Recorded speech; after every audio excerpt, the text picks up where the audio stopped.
thank you so much for being here with us tonight at Echo Base TV, where community happens.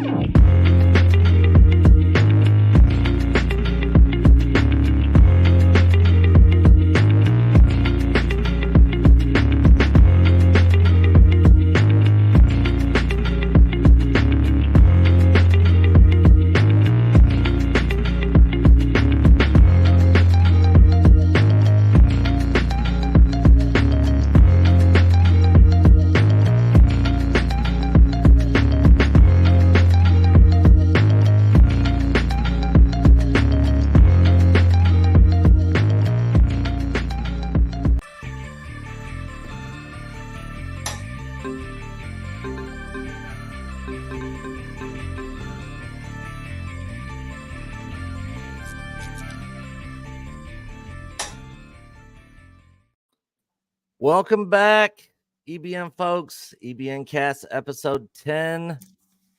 It's kicking off, man. Loki, Tom, good to see you guys. How you guys doing? I was going to let Tom go. I'm doing pretty good. How are you guys doing? Oh, man. I literally just got up like an hour ago. I was freaking up late last night working on crap.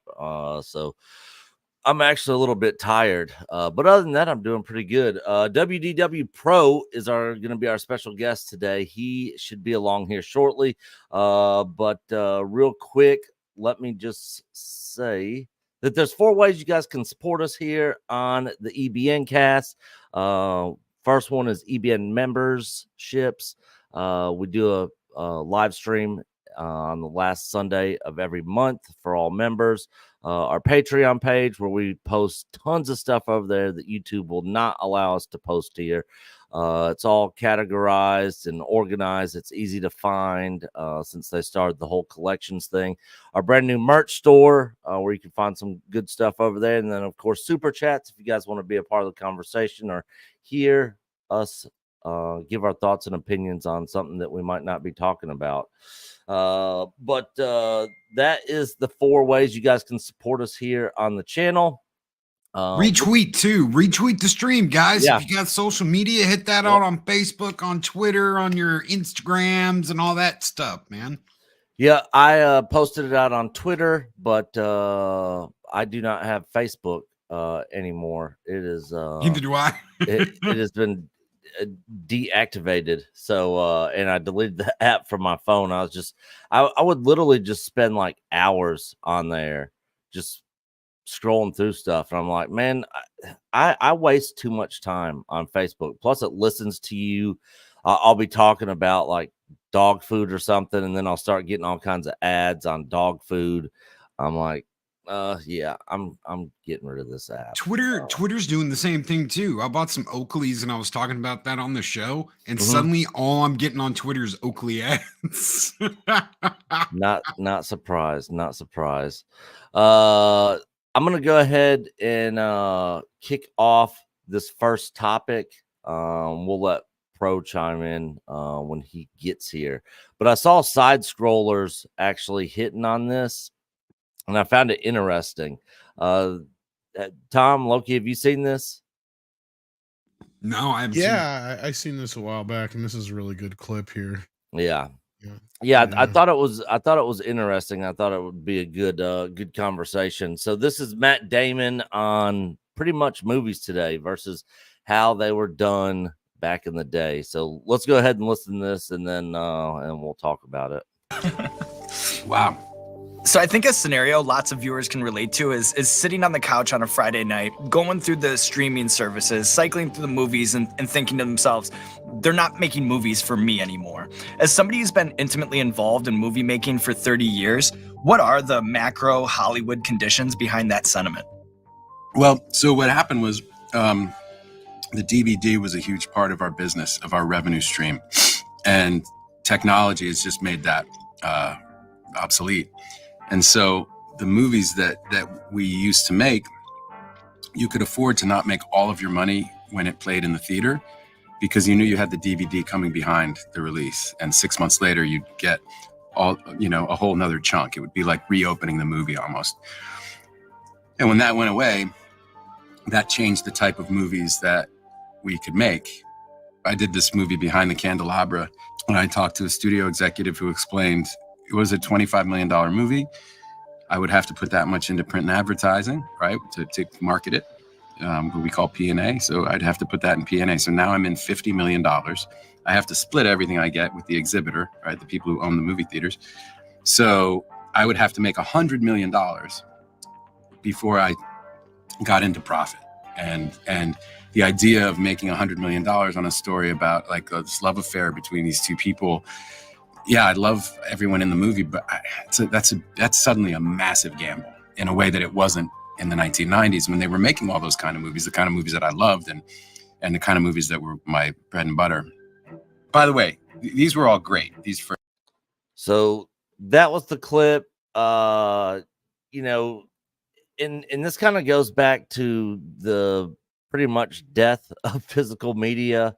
And I completely understand his point. I'd never saw this before today. But I found it interesting because I remember when movies would come out back in the day and they'd be like, all right, well, we made this much on the box office, but then we got, you know, DVD sales, physical media sales coming, and we'll make you know, maybe close or more than that same amount that we made in the theaters, you know, just on the physical media sales. And now those are pretty much gone. And I'm not sure what they get on streaming services if they license their products out to streaming services and how much they get like per view or whatever. I'm not sure how that works. Tom, do you know how any of that works? Not offhand. I'm sure Pro or Valiant would be somebody who's better to answer that question, but I'm sure because that's what the the ARPU thing is, average revenue per user. See, it doesn't even go like, yeah, you're talking pennies and cents when you get down to views and stuff, especially without commercials, right? Because that's why Hulu is more profitable than a lot of the other ones because they've always been ad based. But when it comes to movies and stuff, yeah, this is something that I and a few others have been preaching about for years, and we warned of when the streaming wars were about to kick off, is that physical media is important. It was a major part of the industry, and they actively went out of their way to try and kill it. And you got, you know, like recently Best Buy has now stopped selling DVDs and Blu-rays as of the first of this month, basically, from my understanding. But they still sell them online. Yeah, but online. Even there, I guess they're starting to take some of those down. They're basically just clearing out a lot of stuff. But from my understanding is they're not going to be doing any more exclusives and won't be handling any, like they already took down the Conan box set and stuff like that. So I don't know. Yeah. But I know Walmart, on the other hand, is amping up their video departments, and a lot of them are closing down their Xbox department, believe it or not, at least the physical part. Yeah, there was some Xbox was in the news this last week. I guess they're starting to look at releasing a lot of their games and stuff on other platforms and not making a lot of the games exclusive to Xbox anymore. Well, not just that, they fired the majority of their physical media group. So the people who made the groups that made the game discs, the groups that made the cases, the artwork for the cases, all of that, they have let go of almost that entire department. So that's it. I doubt you're going to get either towards the end of this generation or into the next. You're not going to have any physical releases for Xbox. And Microsoft's been trying to kill physical media for a while, close to 20 years. Yeah. Because they were the ones that got behind HD DVD for no other reason than to create a format war, because their whole goal wasn't to create a winner out of the two, but to kill both so that streaming would take over. Well, also, if you go back to Enron and the deal they made with Blockbuster didn't want to keep buying DVDs. They didn't want to keep purchasing those. They wanted to give you a streaming service, and they teamed up with Enron, but they could only do like 240p. This was, 20 something years ago. They could only do like 240p, and they couldn't handle the bandwidth at the time.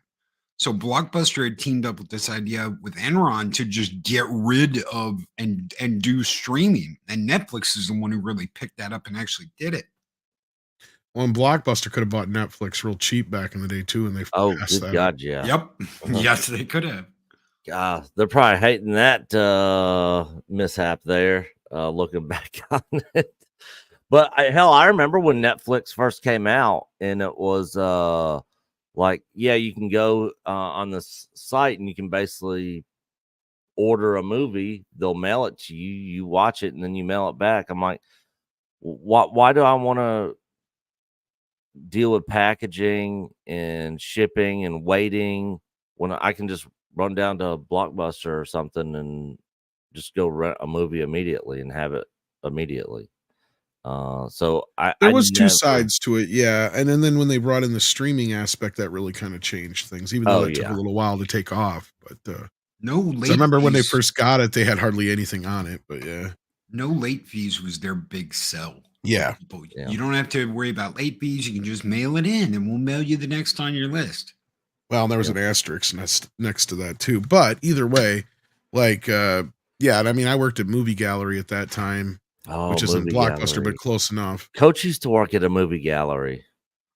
Yeah, and they were part of Hollywood Video, or they bought out Hollywood Video or whatever. Really? I used to work at Game Exchange. We were inside a Hollywood Video back in the day. I had no idea. Probably part of the same company, yeah.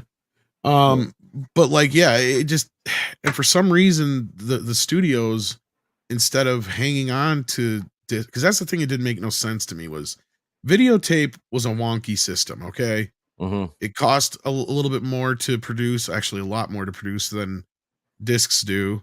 You get a lot more return rate because, you know, you get bad batches and stuff more often. You know, bad spots and tapes and whatnot, you know, if you have a bad tape or whatever, and all that kind of business. And so discs to me made more sense because they're dirt cheap, right? You can literally produce a disc for a fraction of the cost that it costs to produce a videotape. So at that point, the studios had her dicked, and that's kind of what Matt Damon's talking about there. Not only did they have it dicked in a sense that you could make a movie like, you know, the Candle Beyond the whatever the hell the Liberace movie he was talking about there. I can't remember the name of it. Candle Libre movie, and it not make money in theaters or anything like that, but makes a lot of money on disc because, and it doesn't even have to sell that many, right? Like we kind of see that inside our own fandom groups or whatever with like you know, the self-published comic books and stuff. It's almost the same kind of thing, right? Yeah. You don't necessarily have to make $1 billion, and you don't necessarily have to have 1 billion customers, just as long as you have enough of a fan base to sustain it, and it doesn't cost you more than that to produce it, right? Like you can make a bunch of movies like that, or like Matt Damon used to make. In fact, I just watched Rounders last week. Great freaking movie. Love that movie. They never make that movie now. No. Never. Or if they did, it would be with a bunch of Joe Blow nobodies, and it would end up on some streaming service buried somewhere, and you wouldn't even never have heard about it. But that's what he's talking about, is they used to be able to make those kind of movies, and sure, they may not have made all their money back at the box office, but it didn't matter because on rental and sales on discs, they were going to more than make their money back. And then you also had beyond that, see, that's the other thing is they've killed. You also had cable and television rights, and those were very lucrative. Right. I mean, and sometimes those helped make up the back end of some of these losses on movies. So they don't have those anymore. And that's where it's even worse, because you're spending $200-some million on a movie instead of $20 million on a movie now. Right. And then you have less ways to actually recoup that money. Exactly my point. So you know exactly where he's going with that. Yeah. So like, yeah, they've done this to themselves. They have nobody to blame but themselves. Yeah. One of the things I found interesting that he was talking about is when he was talking about, you know, we can do this movie for 25, but then we have to spend 25 in marketing and all that sort of stuff. I've heard different accounts of how much studios spend in marketing, but he was talking about literally the same amount that they spend on the budget of the film, they spend on the budget of the marketing. That's actually still pretty much the same. Yeah. Okay. All right. I didn't know if that was still the same today or not. But yeah, if you spend 300 million on a movie and then another 300 million on marketing, good God. 600 million, and then after theaters get their cut. Well, it's what we've been saying for a long time, and we get called istos and Yahtzees for it. We've been saying, double the budget, and there's your marketing, and then they're going to take so much in theaters, and it didn't break even. Oh, but it made $1 billion, but it didn't break even. We've been saying that for a long time, and we've gotten just total crap for it. And I think there's a lot of people out there that don't understand that, because I literally, even people like John Campia, who should know this, when he talks about it, he's like, oh, it made $1 billion. This made $2 billion. And it's like, it didn't actually make that much. Well, why do you keep saying that? But I see that, especially out on Twitter, or when I was on Facebook, see it on Facebook about, how much money this movie made when it actually didn't make that much money at all. But anyways, that was the first topic I wanted to hit on. No, well, you make a good point, and a great example of that was last year with Sound of Freedom, right? Compared to good example, something like what's something that Guardians of the Galaxy. We don't know the actual budget yet. We can safely say it's somewhere between 250 to 300 million.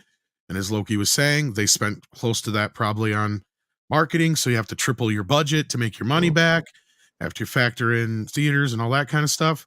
They'd be lucky if they broke even on that movie. Sound of Freedom, on the other hand, Angel Studios spent like $8 million on it to acquire the rights. Yeah. They spent probably 20-30 million, if that, on marketing. And I'm sure some of that come from their the donations and stuff that they get. Right there you go. And that movie made almost $300 million, I think it was, worldwide, or more than that. So which movie made more money? Sure, at the end of the day, you look at it on as far as numbers, you would say, oh, well, this one did. Well, no, it didn't. Guardians of the Galaxy barely broke even. And it's probably still in the red, as opposed to Sound of Freedom, which has made, well over its budget and then some. Like, it's all almost pure profit. So it's just, it doesn't compute. And it's probably doing very well on video on demand and on video as well. So and like what you said earlier, Tom, they don't have the HBOs and the Showtimes anymore to go, we've made this exclusive thing where it's only gonna be on this channel on the TVs, and we're gonna make this much because we've got an exclusive deal. That went straight to Disney Plus and was like, oh, well, it's only on Disney Plus, and you can buy it over on YouTube, but you can't watch it over on the Amazons or the Peacocks or any of that other stuff. You got to come to Disney Plus. They're not making anything doing that besides some subscriptions that they're going to lose the next month. What did they just lose? 1.3 million subscribers from Disney Plus. This is a failing idea that they've done, and they're cutting their nose off to spite their own face. Real quick, let me hit a couple of these quick super chats. Liam Lionheart sends a diamond super sticker. Hell to you, Liam Lionheart. Horror Views. If you guys have not checked out his channel, go check out Liam's channel. He's a good guy. Matt Dween in the house, $5. What up, my brothers from other mothers? Kenobi season 2 is gonna save Star Wars. Screw Disney and the NCAA. Oh God, the NCAA, man. Oh, don't even get me started on that. That's a whole nother topic for a whole nother channel and a whole nother Kenobi season 2. I don't remember that. No. So I think he's being funny. Because as far as we know, there's no talks of a Kenobi season 2 happening at all. He might be talking about that tweet that went out yesterday. Hang on one second, guys. I don't know why you just didn't say that in the background, but finish your thought, Loki. There was a tweet that went out. It was either yesterday or the day before. Disney released a tweet. It had a picture of stars on it, like, Star Wars, and it said, "Hello there." And at the bottom, it says Star Wars. No one knows what it means. A lot of people are assuming that Kenobi season 2 is going to happen. That's them announcing that season 2 of Kenobi is coming. Did they drop the hello there, or wasn't it Empire or somebody like that? I thought. Was it Empire? Okay, maybe it was. Because Empire. if it was, I know what it's for. Let me check. Because if it was for Empire, they put out a 25th anniversary spread of the prequels, is what it's all about, I believe. Okay, that makes more sense than Kenobi season 2.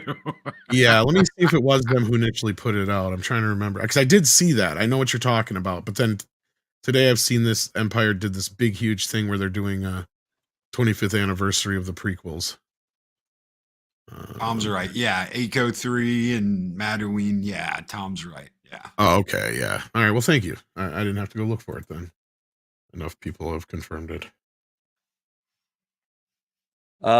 All right, real quick. Matt Dwayne with another $5. Look at all the great, well-written, non-agenda having classics turning 40 this year. Man, I feel old. He put that up when you were doing the intro.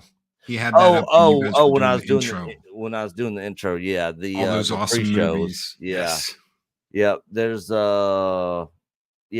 started taking our pre-show and making it other than something into more than just Star Wars, because Disney Star Wars sucks. Tell Coach next time you talk to him, Transformers Gen 1 40th anniversary, they're doing a vinyl and they're doing a trading card collection this year, because I know Coach loves Transformers as much as I do. Getting a new vinyl, 3-disc vinyl, and all new trading cards. I did not know that. But guys, thank you for your support. Thank you for the super chats. This super chat video is for you.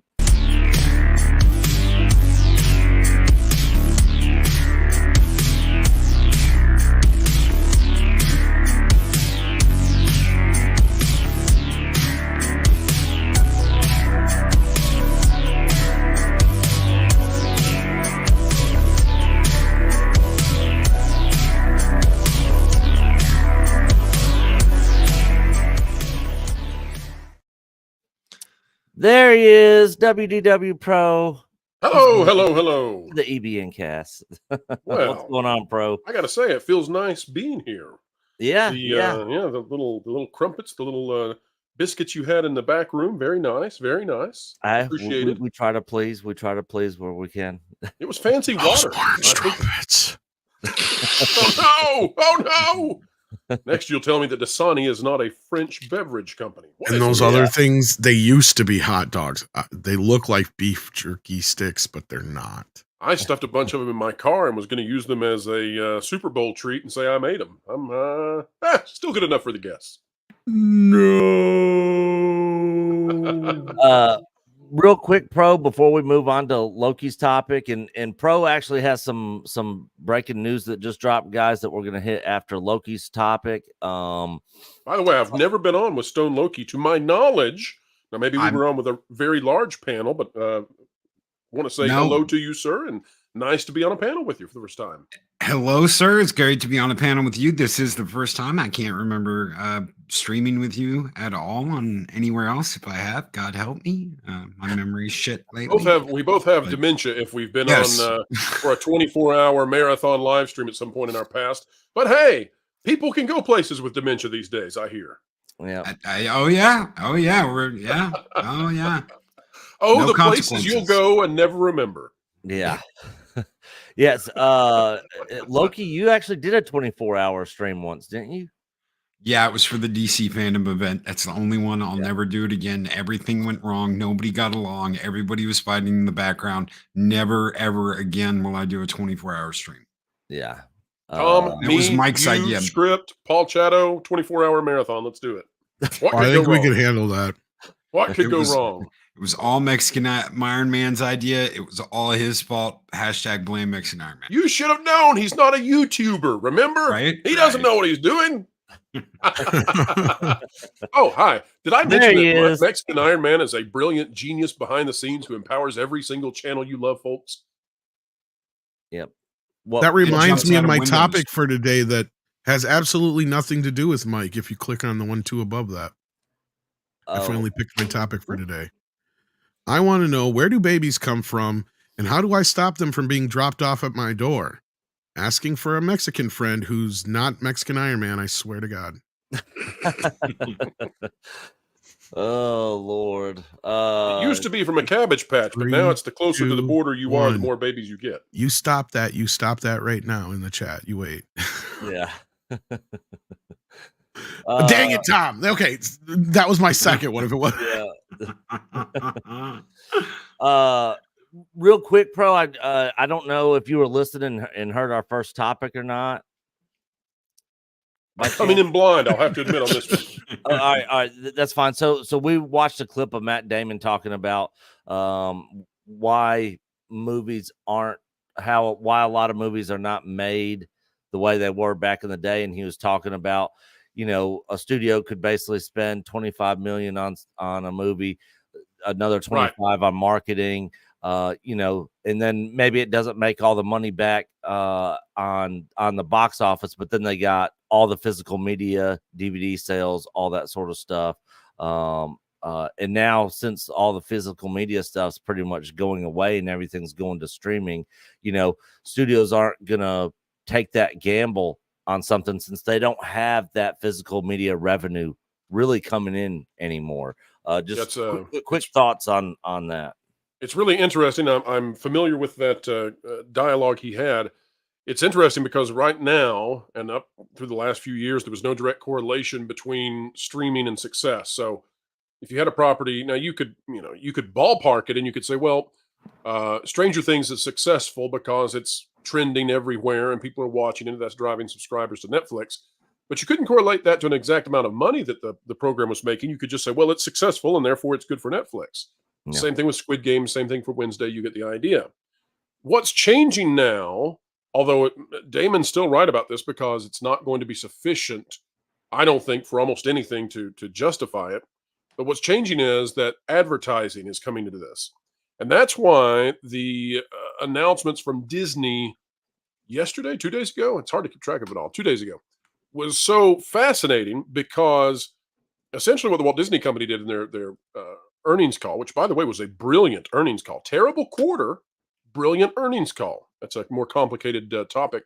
But what Disney did is they said, well, we lost millions of subscribers in the last 3 months, but we're forecasting we're going to gain 4 to 5 million subscribers because all of the Charter Spectrum customers are going to become automatic Disney Plus subscribers. And so that got all the investors excited, maybe, over the last 48 hours. But the interesting thing about that is that if those Charter Spectrum subscribers receive a Disney Plus subscription and they don't care, they're not using it, but Disney's taking money from Charter to justify their streaming service, if they're not watching Disney Plus, then you're not driving ad revenue for Disney Plus. And so that very quickly becomes sort of an empty subscriber number that no longer has meaning. And so we're entering a time in the streaming domain where subscriber numbers are not going to be the most important thing ever. It's going to come down to how many views are you getting? How much ad revenue are you generating? And that's very similar to YouTube, where you will have some channels, that legacy channels that have existed for many, many years. They have huge subscriber numbers, but some of those, not all of those, but some of those have very poor viewership. And so the subscriber count doesn't matter so much if the viewership doesn't go along with it. That's been true on YouTube for a while. It's about to be true for the streaming services, and everybody in the streaming domain should get ready for that paradigm shift and for all of us to be looking at, hey, how much did you make off marketing and advertising? Because that's where it's going to be. Yeah. Yeah, and we kind of already have that problem as it is, right? Like I pointed out, I have Disney Plus. I don't pay for it. I got it because my kid gets it for free through his Verizon phone. Right. So how many people actually have that and Disney counts as, a subscriber, but don't actually use it?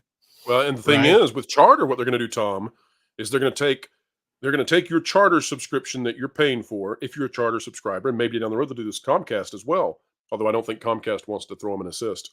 But with Charter, what they're going to do is they're going to take the money that Charter pays them for their channels, and they're going to say, well, because now you get a free Disney Plus account, we're going to move some of that money over into our Disney Plus streaming revenue. And so it's still the same money coming to the company, but we're going to take a bunch of that, and now we call that Disney Plus revenue instead, even though it's coming through your cable subscription, even if you don't use the Disney Plus app. And that the reason for that is so that they can increase what's called the revenue per user, the ARPU. And that is what investors are looking at. And so that got all the investors excited, even though really we're not talking about much change at all in money, maybe even a diminishment if you assume that some of those Charter Spectrum subscribers already had Disney Plus, and they might drop their Disney Plus once they realize, oh, I'm double dipping here. I don't want to have both of these. I'll get rid of the paid one and I'll get this free one I got through Charter. They also auto enroll you. So one of the things they did on Xbox through Xbox was they give you a free 1-year Disney membership, Disney Plus membership. Your email and your password is automatically integrated over into Disney Plus without you knowing about it. So essentially you have an account. Even if you don't know you have an account, and it's paid for by your deal when you signed up for that 1 year of Xbox Live or whatever, and they just threw that in there as a perk. They just auto enroll you. So you have an account, you might not even know you have it, and you have it. And the only way to get rid of it is to go in and delete the entire account. And that's why we're in conflict right now, Wall Street versus Main Street. So the Wall Street way of looking at this is that you can sort of jigger the numbers however you want. Jigger, folks, J-I-G to the G to the E-R. Those numbers however you'd like. And as long as it looks good, so be it. And if it's shiny, great. The Main Street view of this, though, is different, because from Main Street, the folks are looking at Disney and saying, well, and all the other streaming services as well, but keenly Disney right now. Well, your box office is failing. Your subscriber numbers organically dropped. Your ratings suck. I mean, the only things that you have succeeding right now are properties that other people made for you, like Bluey and Avatar. So where exactly is the win? But Wall Street continues to look into the future and thinks that Disney will pull out of this, because Wall Street, I don't think, is factoring in the culture war whatsoever. I think they're they sort of hover outside of that and don't pay much attention to it. Yeah, I agree. Good take there, Pro. We are actually going to now move on to Loki's topic and try to get through this one, and then hit on this breaking news that you posted. But real quick, Norbson with Tom, do you know what PLN is? Not offhand. I've seen it before though. Yeah. Is it Polish? Oh yeah, I think it is Polish. Hail to you, Norbson. If Musk will take over Disney, do you think Favreau will be back to the position he held during Mando season 1 and 2 in terms of creative process?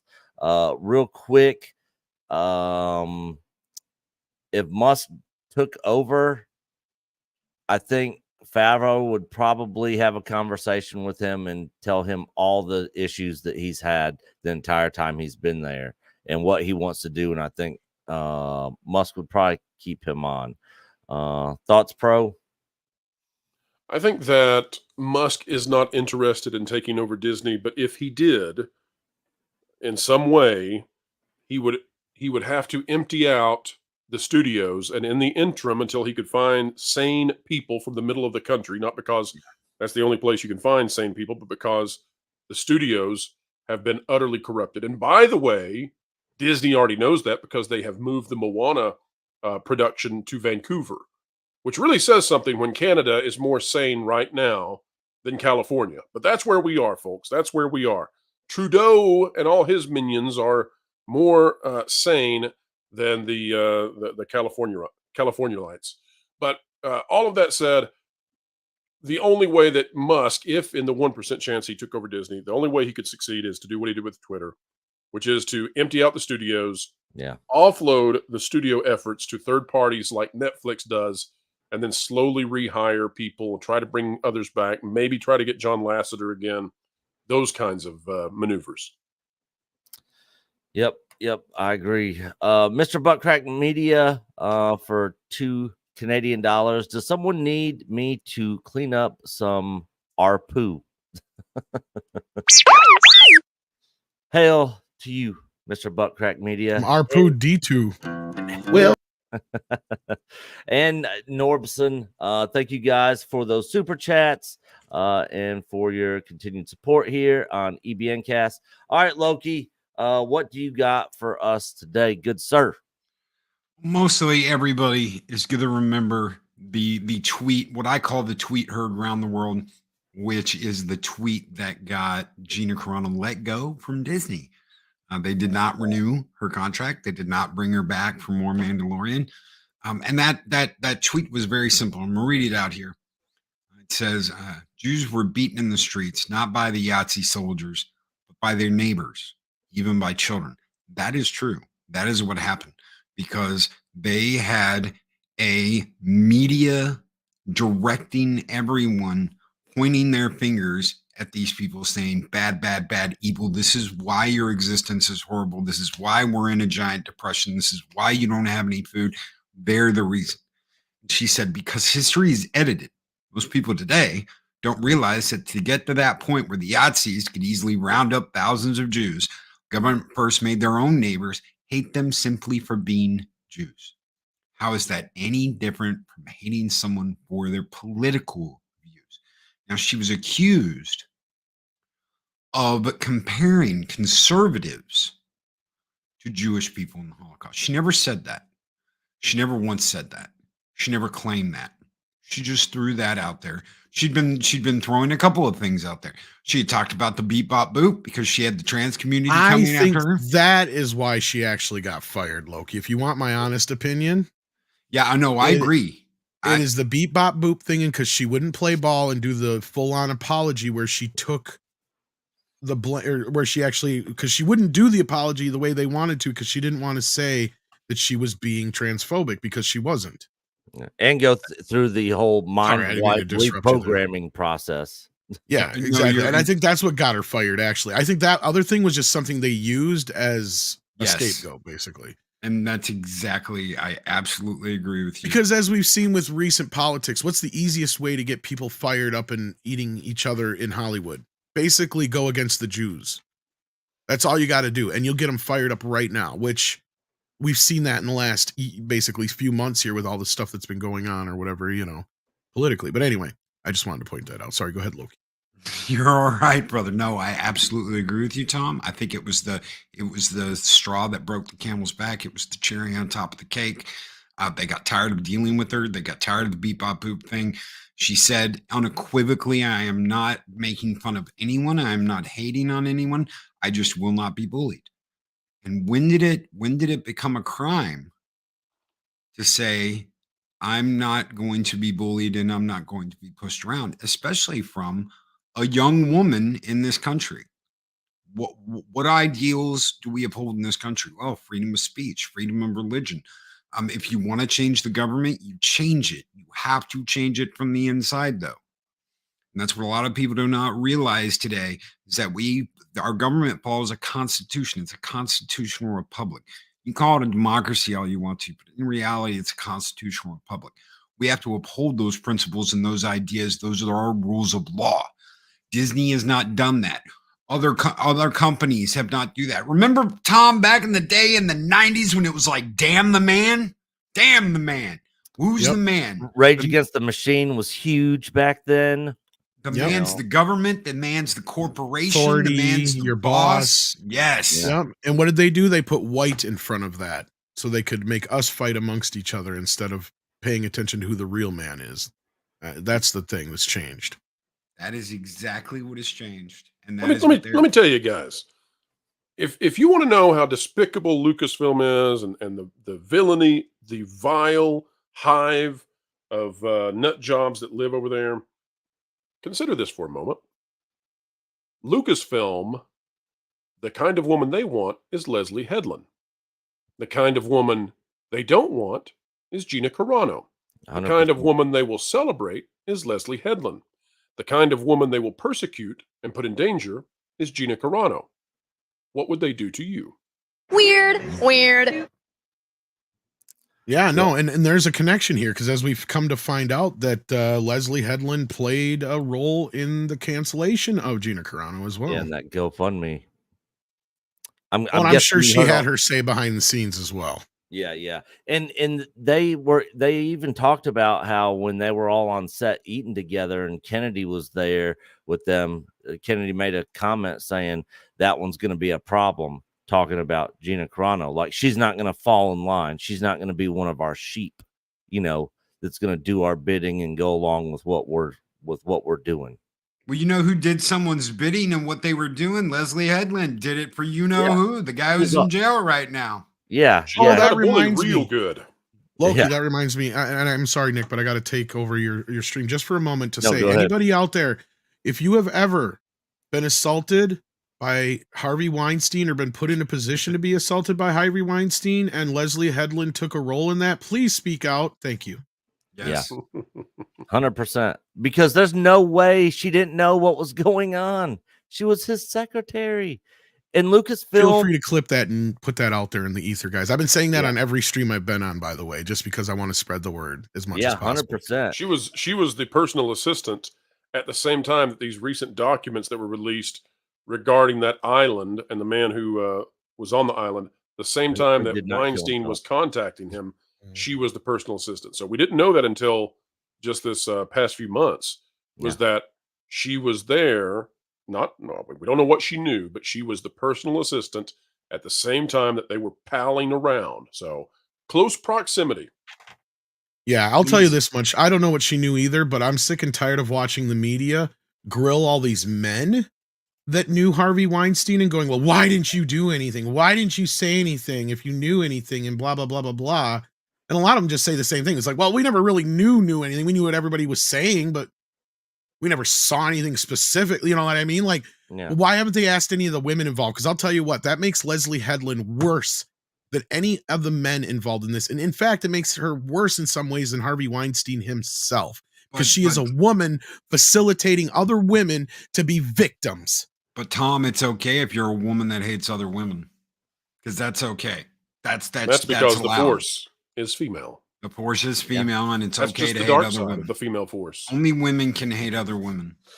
The hypocrisy of all of it comes down to these people do abhorrent, nasty things to other people, while good people stand by and get a finger pointed at them, get fired, lose their jobs, lose opportunities, are told they're hated and they're disgusting people by what religion they practice, by what political side they're on. And these are the people that are doing this. Look at Pedro Pascal. Look what he put out. Everyone on this side of the fence is a Yahtzee and is going to go down like in the Civil War, like in Germany, and yada, yada, yada. He can say that and he can get away with that all he wants to. You put a tweet out that says nothing like that. All it says is that beware, because in Germany, the media pointed all the fingers at this one group of people, and look what happened to them. Well, to be fair, she just retweeted something. She didn't even actually write that from my memory. Yeah. Here's the other thing that bothers me about the whole thing is, like, yes, we could dance around legalese, talk all day long about Leslie Headland, but I'm sorry. You don't make appointments for somebody to meet at a hotel room and shit like that without knowing what the hell is going on. Yeah. I have a hard, and this is not towards you, any of you guys on the panel or anybody, just personally, I'm just saying this in general. Like, you do not work in that position and make those kind of meetings and be somebody's personal assistant without knowing full well what you're a part of. 100%. I have a hard time believing that. Lucasfilm wanted. Yeah. So come on, Lucasfilm. We know how you'll treat us if we're inside your home.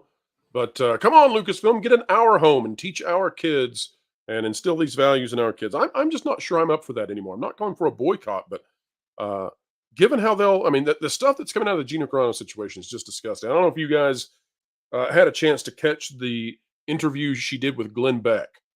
Never had I heard this before. Gina says that she had to shelter in place for a week because she was given no heads up about what was going to happen. And because Lucasfilm disparaged her such in the midst of the mob being after her online, and because at the time she did not live in a gated community, the mob was outside her home. The paparazzi was outside her home with the mob, and she had to close all the blinds and shutter in place, and had physiological effects of tremendous stress as a result of it. I had not heard that. I mean, you talk about just despicable. The idea that Wow. you wouldn't give a 2-hour notice and say, "Hey, we're about to just absolutely destroy you and your career.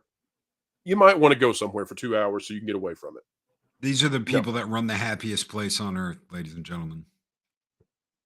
There's some kind of magic. It's just black magic. Yeah. Which brings up Filoni's wife. No, I keyed. I won't bring that up. Me and Coach were on that stream with you when we were talking about that. And good Lord, I didn't know that about his wife. We won't get into it because that's Spirit a whole owls are named after her. It's a bunch of weirdness. Yeah. There's all kinds of weirdness going on with her. But was that a good wolf sound? Did I do a good enough wolf sound for Filoni? Yeah. He likes his wolves. They're into the moon, man. They're into the moon. Yeah. Real quick, Conchu 66 for Canadian 699 is a Canadian. It's not Justin Trudeau. We call him Justin Dildo. Guys, hail to you and all our friends up in Canada. Yeah, that's right. We're sympathizing. We're not making fun of you. We know that Canadians are largely victimized by this nonsense up there. Yeah, because he's a hooser, eh? Yeah. Look who we have in office, Canada. The guy doesn't even know his left from his right. You know? He lost the nuclear football in his own house. He was like, "Jill, where's my nuclear football? Yeah. Oh, you left it out by the Corvette next to all the secret documents. Huh? What secret documents? I gave it to Corn Pop. Yeah. That's right. I'm going to get an ice cream. Screw the football. Get my legs played with by the kids at the ice cream parlor. They like my blonde hairs on my legs." Yeah. Oh, what a weirdo, man. Oh. Isn't it nice to see that leadership rises to the top? Yeah, exactly. Jeremiah Hambry for $5. I bought Transformers #1 at my local comic book store from the 80s. I don't have that one. Do you got Transformers #1, Loki? Give me just a minute. I will be back. I don't know if I've got #1, but I know I got something you'll like. Hold on. Yeah, I had the complete Marvel Star Wars run at one time, but my ex got that in the breakup. So was she a fan, or was that meant to inflict pain? No, the funny thing is, when we first met, and I kind of told her that I'm like a huge Star Wars nerd. This was before I even started the channel. She had never seen Star Wars before. She didn't know anything about it. She had to have these. These were very important to her. Yeah, so I let her watch it, and she absolutely loved it. Absolutely loved Star Wars. She loved it so much that, and then Mandalorian came out. She loved that. She loved Grogu, and she literally started buying all Kenner Star Wars figures. She started buying stuff. Like if she saw a Star Wars freaking pot holder set at the store, she would buy it. But then you noticed one day she was looking at Kathleen Kennedy on the internet. Yeah. And fear set in. So these are going to get slabbed. Oh, Transformers the movie. They've never been cracked. These are the original Transformer the movie 3-issue set. There are all 3 of them. I have trauma attached with that movie. When all the little kids were getting taken out of that movie, my dad was like, "Do you want to go?" I'm like, I want to see what happens. Now you know what happened. I found pride.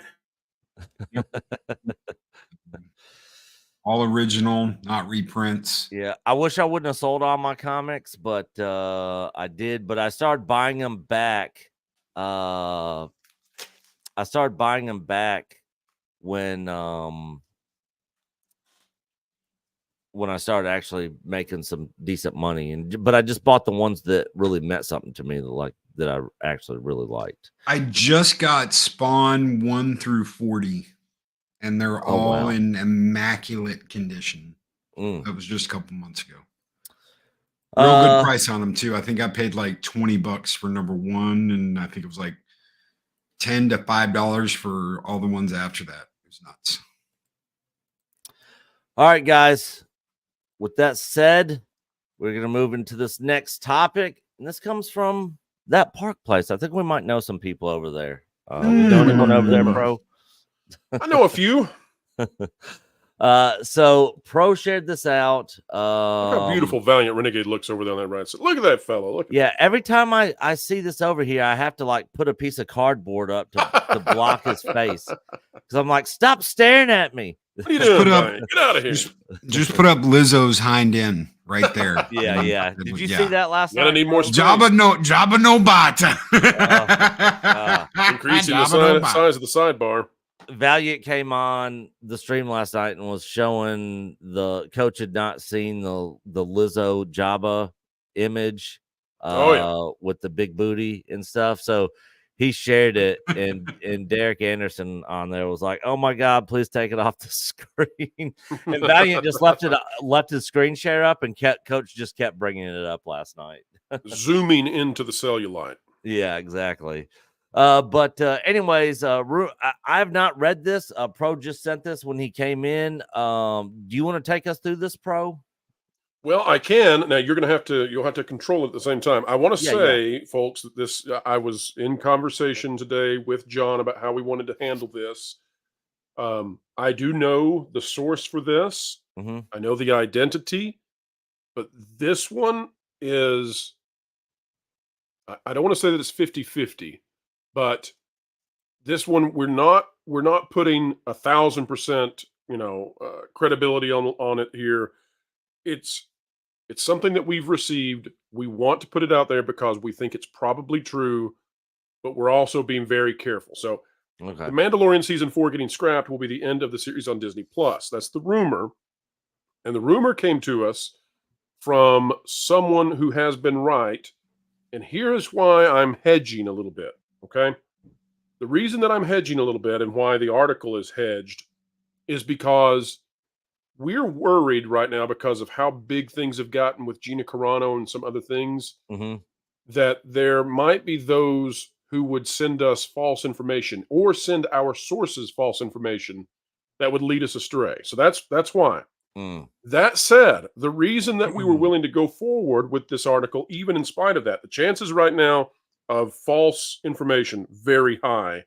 But the reason that we felt there was credibility here is because we looked into the production schedule for The Mandalorian, the actual TV show.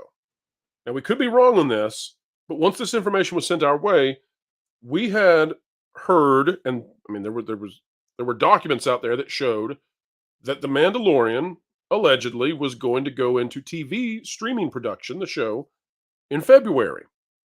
And we can't find, not saying it's not happening, but we can't find evidence that the TV show is going into production any longer in February.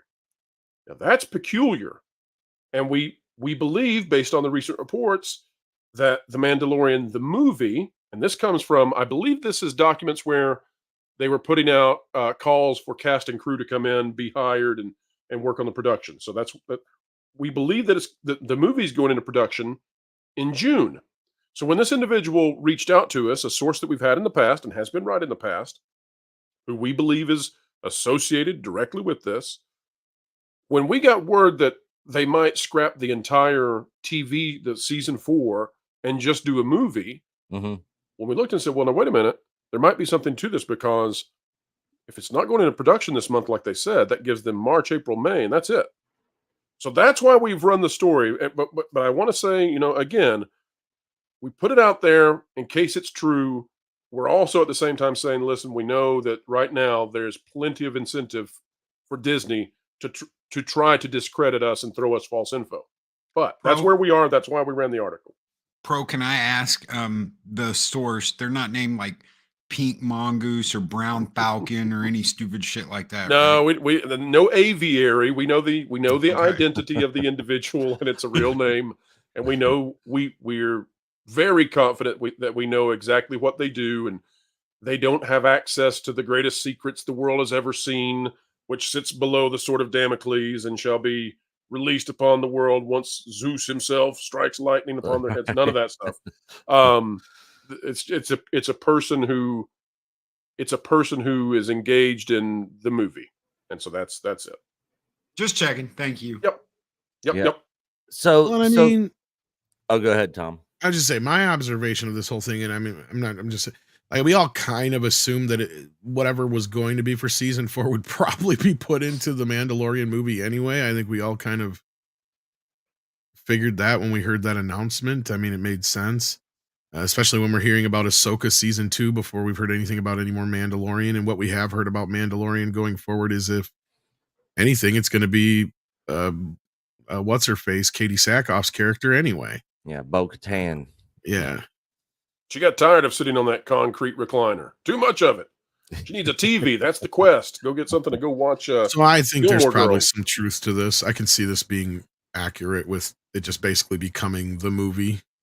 Yeah, I can as well. And as soon as they announced this Mando Grogu movie, I'm like, look, they haven't had a movie in theaters since Rise of Soy Walker. How long ago was that?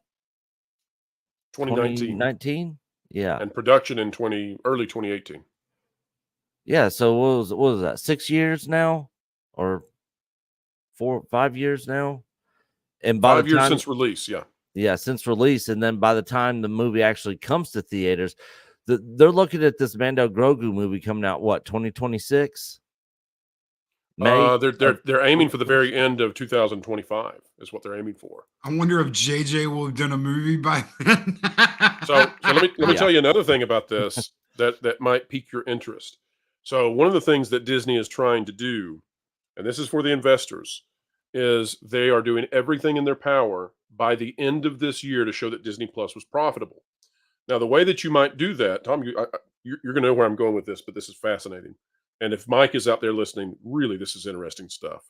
And again, this gets into this credibility and why we were willing to put this out there, even though it's not as solid a rumor as some of the stuff that we do. Disney needs to get Disney Plus into profitability.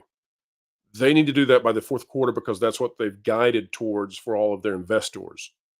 You might think that Disney would do that by increasing the revenues, but what we have seen consistently is that Disney has stalled, or worse, in North America and beyond in Europe, which are their highest profit margins.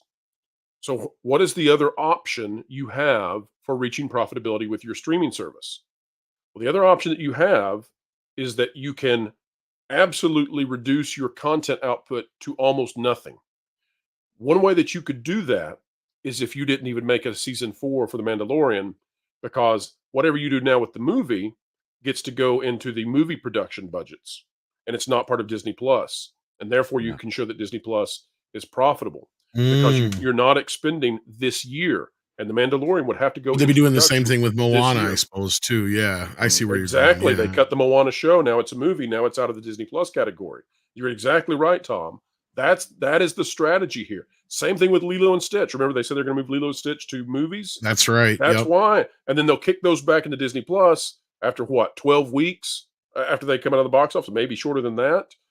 So they're getting the best of both worlds, and they're getting to, what do you want to say here? Maneuver the numbers such that investors will go, oh, shiny. Yeah, it's just spin. Makes sense. It's just spin and funny accounting. Me and Valiant and Coach and Derek Anderson were talking about this last night with them doing all this. And by the way, were you guys the first to find Derek? How did you guys come across Derek? We were the first to find him. We discovered him. He had, at the time, I think he had maybe 1,600 subs. How did you come across him? Did you just pull up in one of your recommended lists? So Coach was doing a search on a certain topic or video or on something he was researching or something. One of his videos came up in the search. He watched it, and coach was like, "This guy's really good." So coach reached out to him and asked him if he wanted to come on the channel and hang out. And then he was new to YouTube. If you look at some of his old videos, he didn't even have a good mic setup or anything, so we finally got in touch with him, and then just started bringing him around and kind of introducing him to other people in this space. And listen, if Star Wars creators to nothing, we're going to turn EBN into a talent agency, because you guys, you talk about a find now. Derek Anderson is terrific, and if folks out there are not yet subscribed to him, fix it now. Yeah, definitely go sub to Derek Anderson, the DA, who is with us here on our live streams every Thursday night. And he was actually here last Friday and with Robert Meyer Burnett, and him and Robert Meyer Burnett exchanged contact information. And so I think R&B is going to go over and be on one of his Saturday night live streams. So, Derek's that's the best kind of Saturday Night Live. Yeah, he's doing good. He's doing great. We're gonna help him any way we can, and we have since we kind of found him on YouTube out there in the little corner of YouTube space, So anyways, as far as all this goes, I me and Coach have been saying it for a while. We'll be surprised if we see a Mando season 4. And as far as on Disney Plus anyways, and as far as the Disney Plus stuff goes, there's nothing coming out on there. Why is anybody but you're getting the Acolyte. Aren't you so excited for the Acolyte?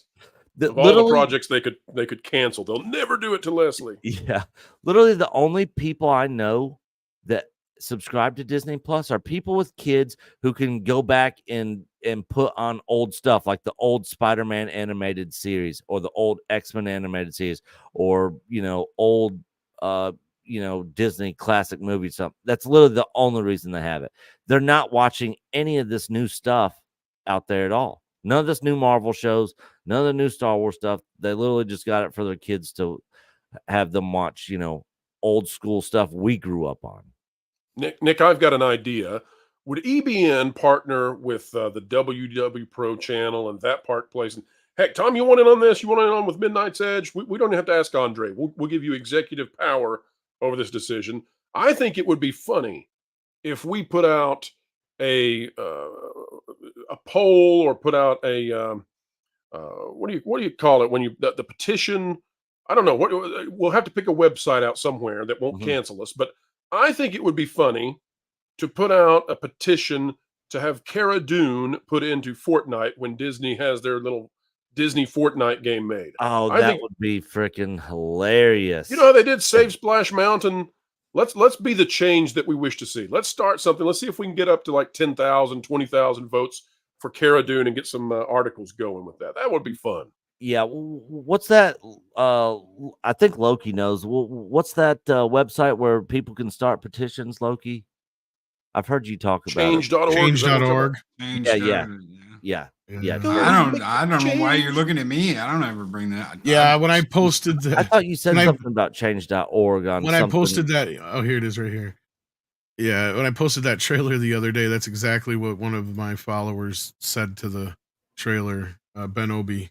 Like, let's make it happen. That can we play as Cara Dune? Like, yeah. There you go. Yeah, I saw that. There's I bet there's no way Disney allows that to happen. Hell no. Just off the cuff real quick, the Epic Store sucks.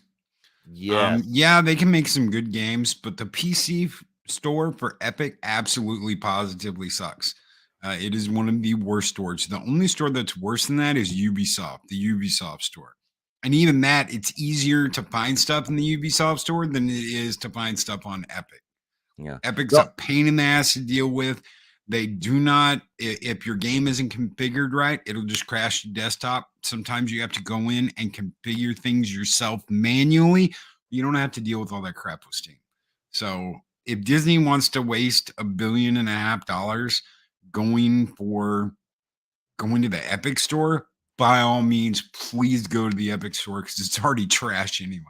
Yeah. I think they're going to try to do a Lego Fortnite. I think that's what their goal is, except it's going to be Disney Fortnite. I think they want their own standalone mode inside Fortnite proper.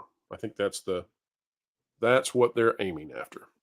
Yeah, and the only reason I even signed up for the Epic store, that I even have an account or anything, was because that's what Final Fantasy VII Remake came out. Oh, come on, Nick. We all know that you're playing no build, ranked at the highest levels of Fortnite. Every day, Pro. Every day. Hiding out at Flush Factory still, even though it hasn't existed in 2 years. So we know. Yeah, that's what I was up all night doing last night. Jugging it, baby. And then I got in a little Fortnite, and I just don't play games like I used to. It comes down to time. I have to really, really want to play it. But like you said, games when you can. I can't do the MMO and the battle pass shit and all that. They even ruined Diablo 4 with all that crap. Oh God! So it's just no. I'll go with the old school games any day of the week before I go. Yep, 100%. GraphWeb for $2. Hashtag cancel Disney Plus. Hell to you, and you can get your hashtag cancel Disney Plus shirt by GraphWeb on our merch store. Cancel them before they cancel you. Yep. GraphWeb also for $2 for Gina, Cry, Havoc, and Let Slip the Dogs of War. Hell to you again, good sir. GraphWeb. And then Raven's father for €10. Let's see. Sorry for only $10, but my bank account is, according to Disney, 50% underrepresented or worse. Well, don't worry, Raven's father. According to Disney, that was not part of your core business, so you're still okay. Did you see that the leaked tweets from Elon Pro with the whole diversity card sheet? Oh thing? Yeah. Those came back out with Reimagined tomorrow. So Christopher Rufo did a great job bringing those out. What a freaking disaster. That's why the Gina Carano thing is bigger than the mainstream understands right now, because and it's really cool too, because she doesn't need the money. Elon Musk, doesn't need the money. So they're not as likely to go towards settlement as other situations you might imagine. What's cool about it, though, is that if they go forward with this and it's at all successful, it opens the door to so many people who were discriminated against with those kinds of documents to join in and not be as afraid of being blacklisted. You've got to have that first person who takes the first step and is brave enough to do so. Gina Carano setting that path forward for so many others. Yeah, absolutely. Yeah. And I hope she freaking sticks it to them. I don't think there's going to be any court that's going to force Disney to rehire her or recast her. I think that's kind of out of the cards. But everything else, as far as the defamation, her getting some, monetary settlement of some sorts, I think is definitely a case there for that. And man, I hope she sticks it to him big time. But I don't know. We'll see. Then again, I wonder if that isn't a big part of what she wants, because you look at the rest of it, and she's not asking for all that much. It almost feels like that's baiting them into trying to settle when she's not going to. Unless part of the settlement is that she gets to go back on the show. And this takes me back around to my 4D chest of it all. And that is that basically she's either saying that because she knows something, she's talked to Favreau, like he wants her back or something like that, and that's egging her on. Because before, it didn't even seem like she really was that interested in coming back. And I know part of the whole thing with filing a complaint like this is you want to make it seem like you want your job back. But I sincerely think she does want to play Cara Dune, right? Like, I think half of it is she saw that the love that people have for this character, especially little girls and such like that, being out on, going into the conventions and all that stuff and seeing all these people come up to her and, and all that kind of stuff. So I think she's actually realized the impact she's had. So that's probably half of it. The other half, it makes me wonder if she's been talking with people who are interested in getting her back, but this is one of the only ways she can get back. if that makes sense. You know what I mean? Because let's be real, at the end of the day, Bob Iger's not named in this case either. And he's not the best of friends with Elon Musk right now, but Elon Musk is only a part of this because he's funding the lawsuit. Outside of that, he's not involved. And neither is Bob, for that matter.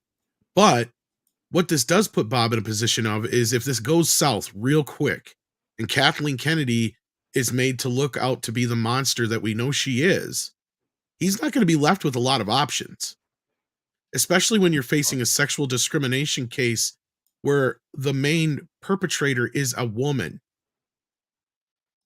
That's it. And you That's let it the right other there. men, and that's the thing that's in her case that I felt, besides her smoking gun to me, is that email that she was not supposed to get, right? Tying her to the situation at the Capitol. Exactly. Yeah. And then the other part of this is just that, you know, you have all these other people that she worked with that are men that said similar things, but just because they were on the left, they were overlooked. Yeah. Well, Kathleen Kennedy would rather wear a MAGA hat and join the Border Patrol than let Cara Dune return to Lucasfilm. And that's where I don't think one or the other can't coexist together in the same building. I agree with you there, Pro. Yeah, and that's why it's a strike against the heart. That's what it is. And this is a situation finally among all the things we've chit-chatted about and talked about, wished about, hoped about, and where I've crushed everybody's dreams in the past and everybody calls me a this or that or the other for it. But I'm just being honest and real.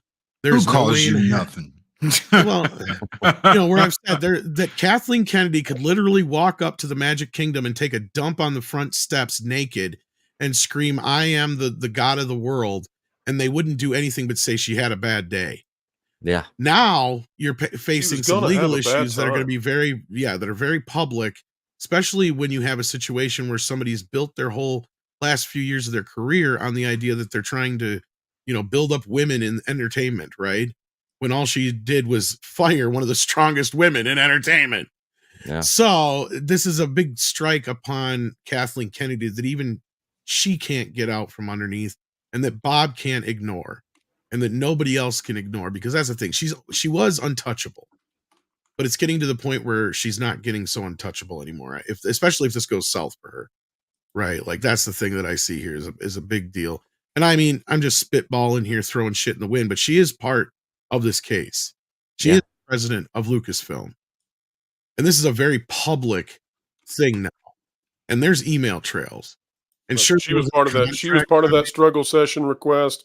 She's all in this. Her fingerprints are all exactly, Pro. So you know exactly where I'm coming from on this. And this is a time where, you know, look, if he wants to use it as a reason to get rid of her, this is as good as he's going to get. That's all I'm going to say on that. But yeah, I didn't know how you felt about that, Pro. But yeah.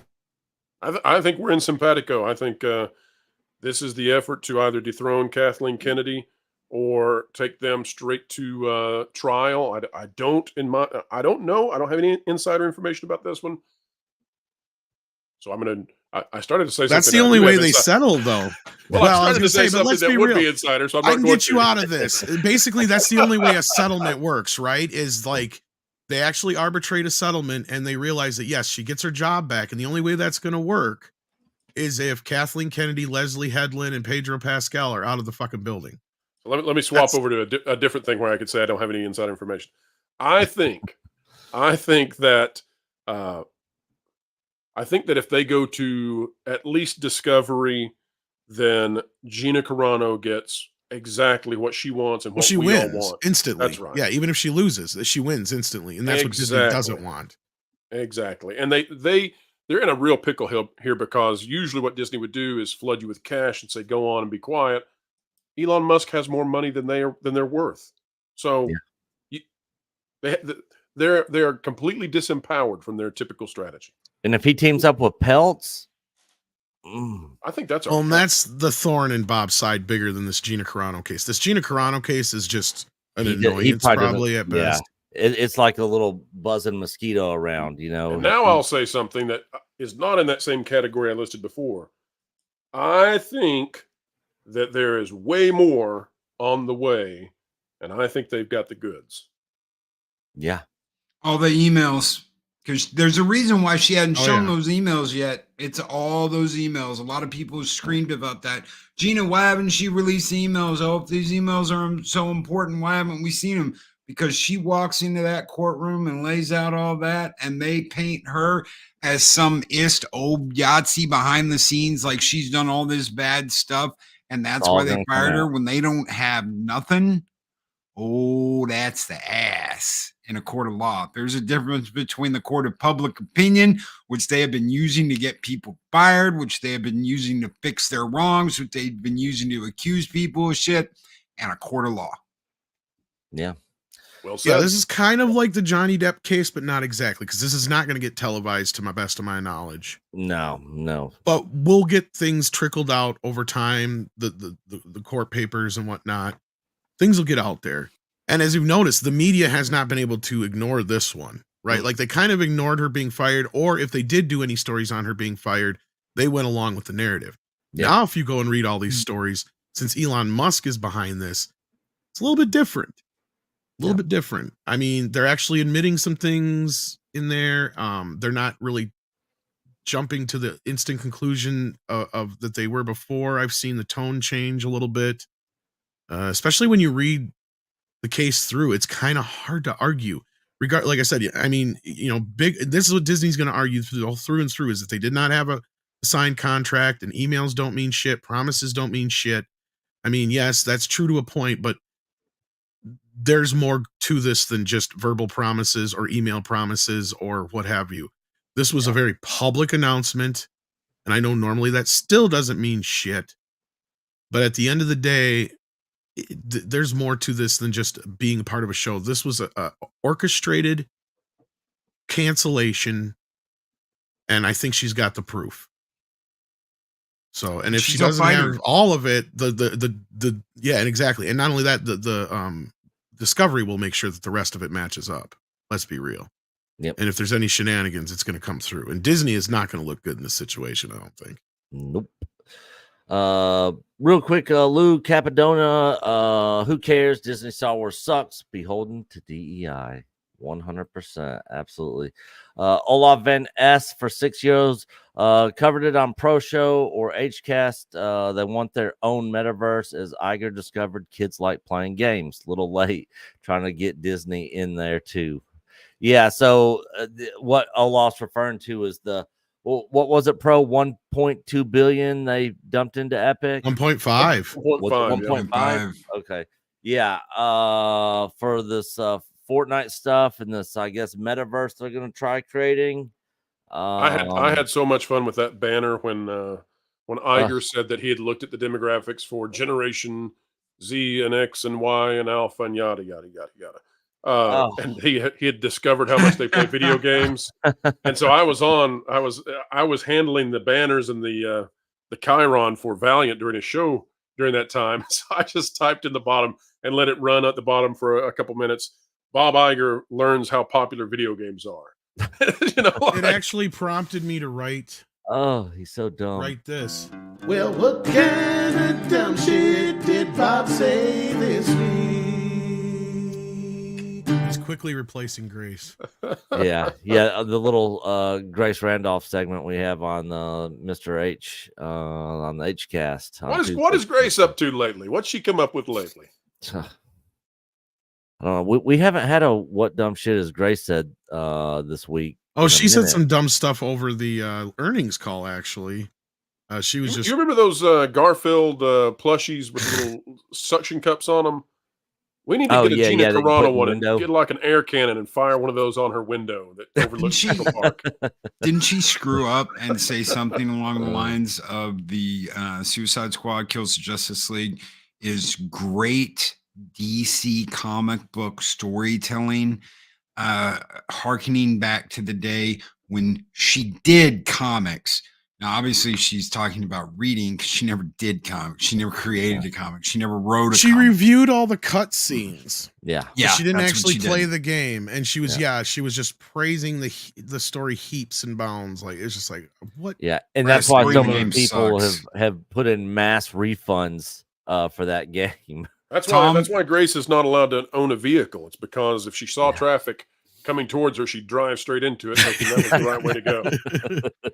Tom, did I or did I not, like 2 months ago, send you the screenshot of when I got banned off the Steam forums because I said Batman was going to get shot in the eye. Now, at the time, I was told that Harley was going to take a leak on Batman. It was Boomerang taking a leak on the Flash. Yeah, I remember It you saying actually something like happened. that. I don't remember the headshot thing, but I do remember the taking a leak bit. Now that you mention that, yeah.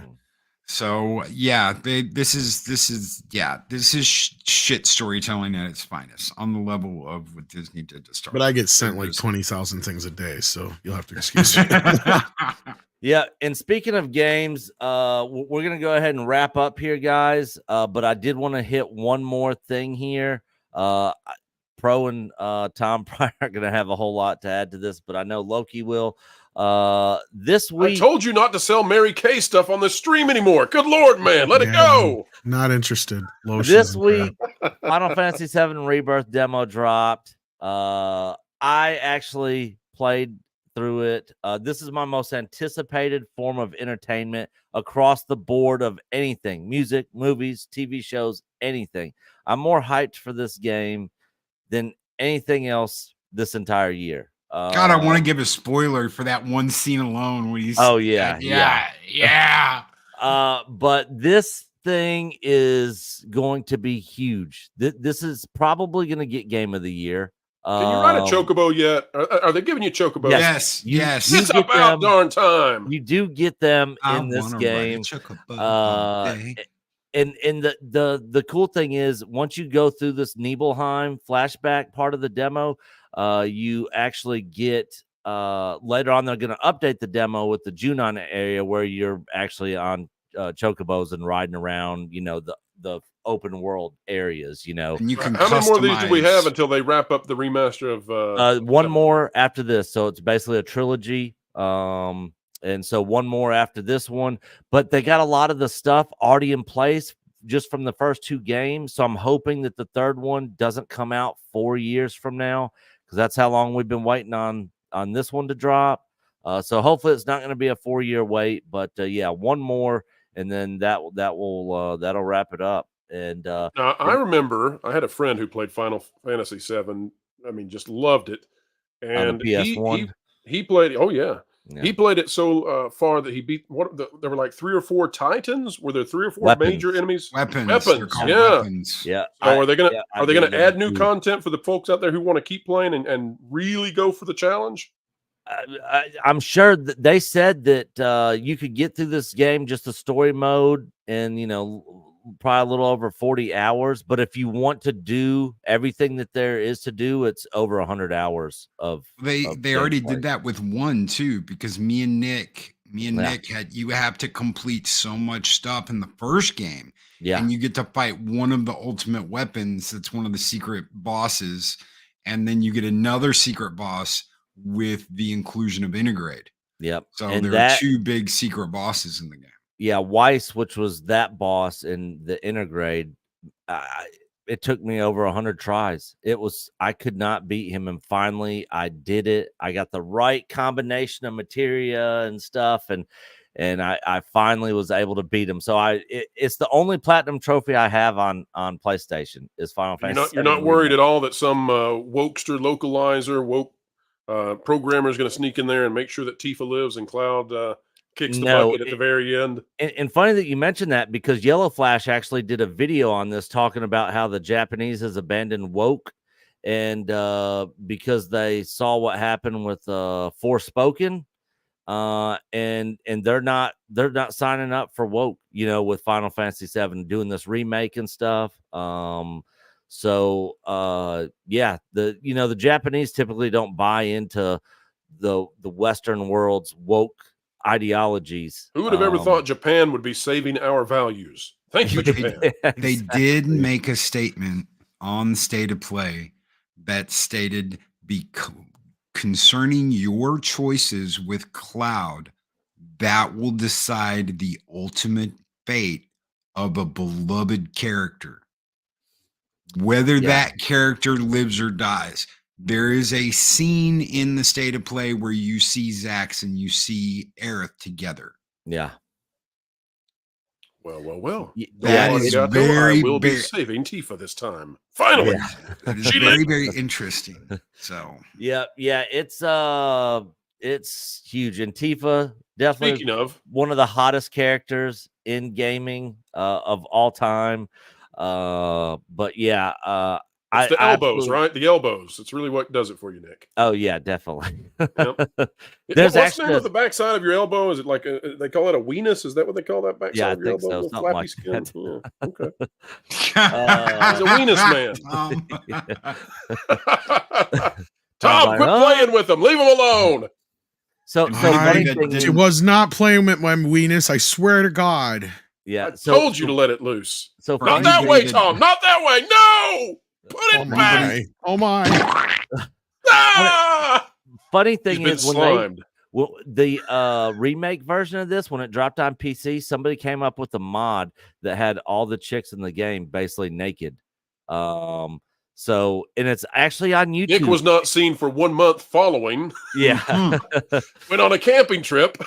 Yeah, and I was like, how is this on YouTube? Like, I literally just came across it because I watch Final Fantasy VII content all the time, and it just popped up in my feed, and I was like, this surely cannot be real. Sure enough, it was, and they were showing the gameplay, and they weren't blurring anything out, and I was just like, what? So yeah, PC mods. This is exclusive to PS5 for at least 3 or 4 months, I think. Loki, isn't that right? No, it's going to be a year before it comes to PC. Okay. It'll be 1 year at the least. They have a 1 year exclusive. Yeah. You know, after all these years, you would think that Cloud would find a brush or a comb or something. It's really that bedhead is just impressive. Yeah, I don't know how he gets it to stand up like that, but yeah, that's what she. Never mind, won't say it. Did you hear about 6 when he talked about what the plans are next? He said, "We've got a lot of plans coming up after this trilogy is finished. We've been asked a lot about Final Fantasy VI if there will be a remake." He said, "All I can say is it will take us twice as long to do a remake of 6 than this took." Oh, good God, yes. I mean, with the upside down world and the everything, yes. that would definitely take a long time. They would probably have to break that up into like 4 or 5 games. 4 or 5 games. The top world would be first 2 discs, maybe 3, and that the upside down would be another 2. Yeah. So yeah. But anyways, yeah, I'll definitely be hitting on a lot of this content when it comes out. But I absolutely love the demo. If you guys got PS5, demo is free to play. Go out there, check it out. I love the combat system. The 4K resolution on it is awesome. Did you actually download and play it yet, Loki?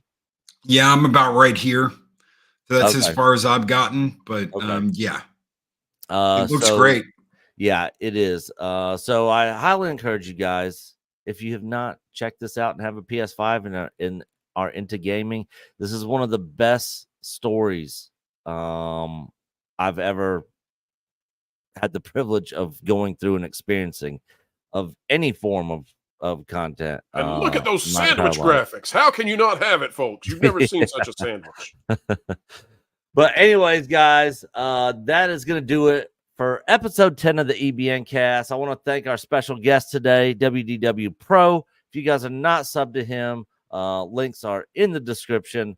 But I'm sure probably most everybody here already is. And don't miss our collaboration between the WDW Pro channel and Midnight's Edge on a new Weenus-focused channel coming out next year. That channel will explode. It will blow up. Anyways. Weird. I'm going to go down the line. Loki, tell everybody where they can find you and what you got coming up. Oh, no, R2. They got R2. I'm Loki over at Loki's Mornings of Mischief. We go live Monday through Friday at 8 a.m. Central Standard Time. I have a good time. A lot of good guests on the show. A lot of good co-hosts. I've got some really good co-hosts. We will be live tonight for the late show with Snowdub. I have no idea who's going to show up. Could be Tom, could be Culture, could be Nick, could be anybody. We don't know beforehand. Usually people just throw a fireball into the chat and we wait and see. So Anything can happen. Anybody could show up. We should be we've been doing Final Fantasy card streams every Sunday where we give away a pack to lucky members. So if you're a member of the chat, you have the opportunity to win a pack of Final Fantasy trading cards for the trading card game. And we will be doing that every Sunday up until the release of the game. So come by and check us out. If you want a little mischief in your mornings, need a little morning show, need a little show on your ride to work at 8 a.m., come on by. Yep. Tom, what do you got coming up? What do you got going on? Oh, I might pop into Loki's show tonight. And then we do karaoke after Loki's show. So it's like Loki-oki. Loki-oki. And like then tomorrow I have like the Salty Nerds and Flashcast and then the shit list on Sunday. I'm sure I'll pop up here and there and everywhere. I might even do some MEAD radio in a bit. Who knows? Nice. Pro, what do you got coming up? What's going on in your neck of the woods over there?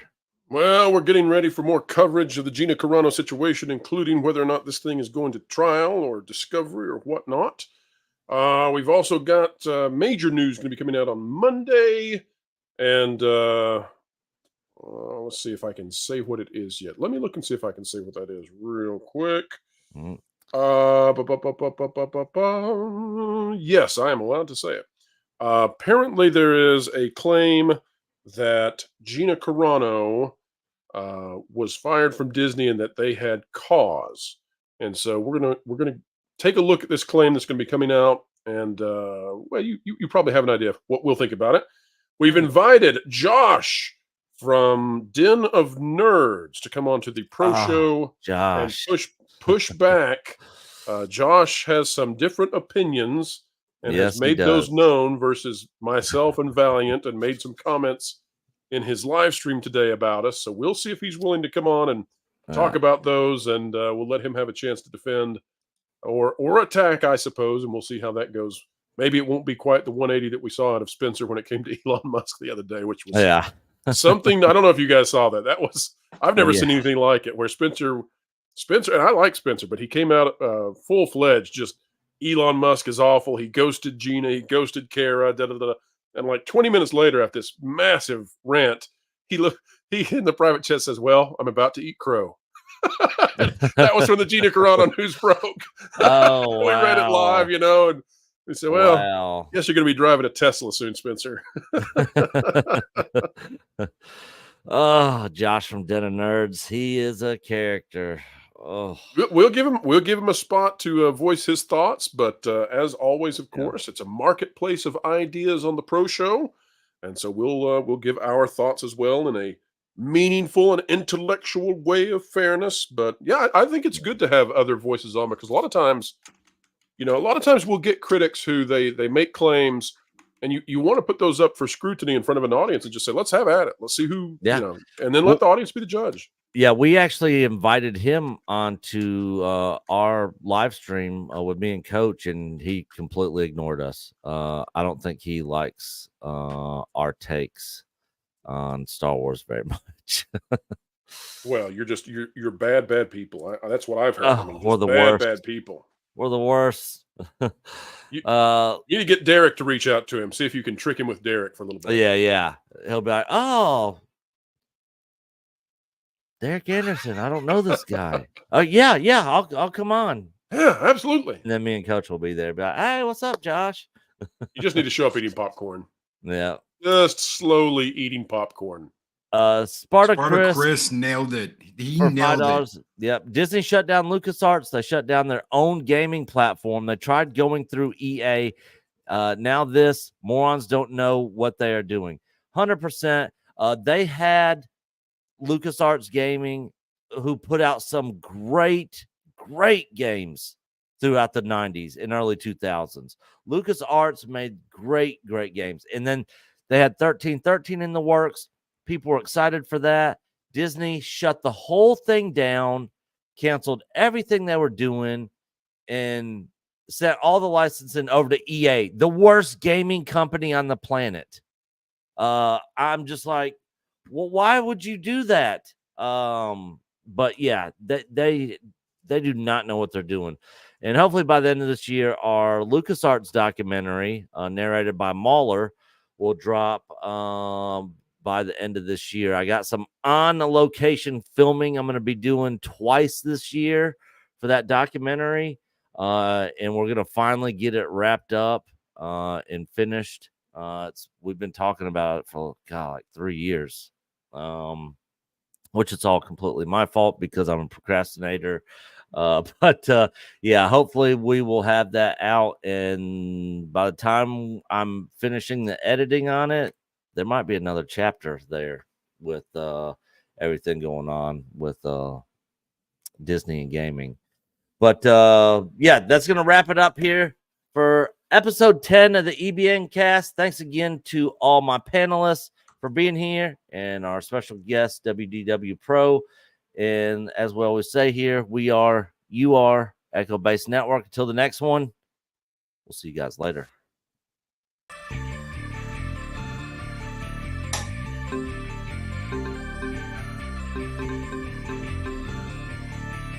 I like turtles.